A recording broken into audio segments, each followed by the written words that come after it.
The first part of one of the Torah's most quoted verses is often ignored. Leviticus 19:18 famously states, "Lo tikom velo titor et bnei amecha ve'ahavta lereacha kamocha ani Hashem." You shall not take revenge, and you shall not bear a grudge against the members of your people. You shall love your fellow as yourself.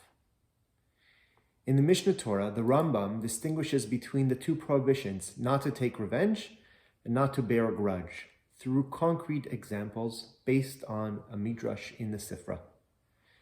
In regards to taking revenge, the Rambam writes, "A person who takes revenge against a colleague transgresses a Torah prohibition. As Leviticus 19:18 states, do not take revenge." What is meant by taking revenge? A person's colleague asks him, "Lend me your hatchet." He responds, "I refuse to lend it to you." On the following day, the person who refused needs to borrow a hatchet from his colleague. He asks him, "Lend me your hatchet." The latter responds, "Just as you did not lend it to me, I will not lend it to you." This is considered as taking revenge. Instead, when he comes to ask him for it, he should give it to him with a full heart, without repaying him for what he did. Building upon this example, the Rambam defines the prohibition to bear a grudge in the following way. What is meant by bearing a grudge? Reuven asks Shimon, "Rent this house to me," or "lend this ox to me," and Shimon was not willing to do so. A few days later, Shimon comes to borrow or rent something from him, and Reuven told him, "Here it is. I am lending it to you. I am not like you, nor am I paying you back for what you did." It is critical to note that the elucidation of both of these mitzvot is included in Hilchot Deot, a section in the Mishnah Torah that focuses on the need to remedy, quote, "the morally ill," and to seek healing and wisdom concerning one's bad traits. This indicates that for the Rambam, these mitzvot are primarily internal or psychological. Thus, while the Rambam gives a practical explanation for the prohibition to bear a grudge, noting that as long as he brings the matter to mind and remembers it, there is the possibility that he will seek revenge. The Rambam's explanation for the need to refrain from seeking revenge is ultimately spiritual and psychological.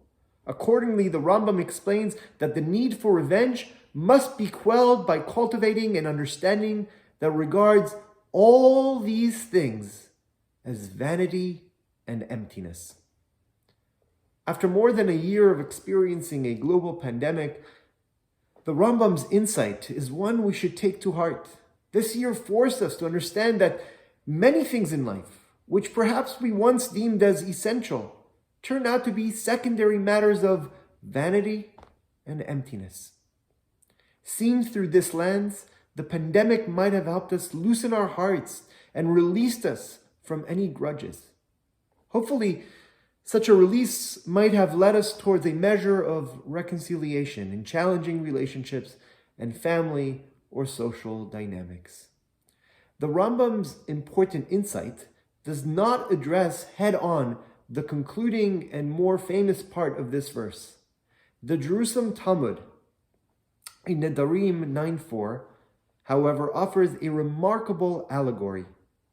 This is likened to a person chopping meat who accidentally cuts one of his hands with his other one. Should that person then seek revenge for the cut arm by cutting his other arm as well? In his commentary, the Korban Haidah notes, "We are one body. It is only logical that we refrain from seeking revenge from one another. For one who harms another as an act of revenge, it is as though he is avenging his own body." This too is certainly an important lesson that can be drawn from our experience of this global pandemic. Our society, and indeed our entire world, is deeply interconnected. We are one body. If only we could hold on to this insight by continuing to see the other as ourselves, we would be rid of feelings and actions that perpetually weigh us down.